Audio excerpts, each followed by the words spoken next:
Hi అండి, welcome to our channel. ఈరోజు ఎంతో టేస్టీగా ఉండే బేసిన్ చీలా ఎలా తయారు చేయాలో చూద్దాం. ఈ రెసిపీ ఎలా తయారు చేయాలంటే, ముందుగా ఒక బౌల్ తీసుకొని అందులో 1 కప్పు శనగపిండి వేసుకోండి. అందులోనే 1/2 కప్పు బియ్యపు పిండి వేసుకోండి.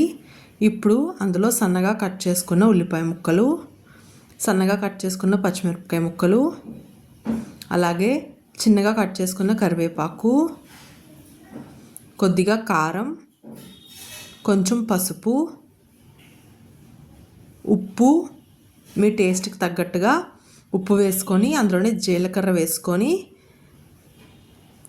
కొద్దిగా వాటర్ వేసుకొని దోసపిండి బ్యాటర్ లాగా కలుపుకోవాలండి.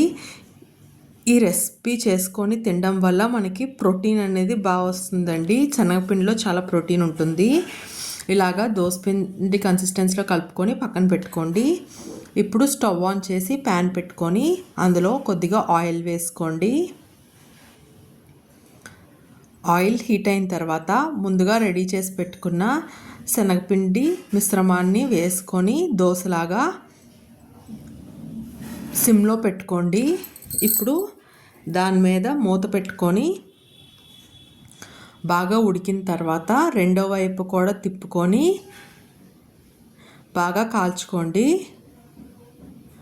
అలా సిమ్లో పెట్టుకొని అటు ఇటు ఫ్రై చేసుకున్న తర్వాత ఒక సర్వింగ్ బౌల్లో తీసుకొని టొమాటో కెచప్తో సర్వ్ చేసుకుంటే ఎంతో టేస్టీగా ఉండే బేసిన్ చీలా రెడీ అయిపోతుందండి.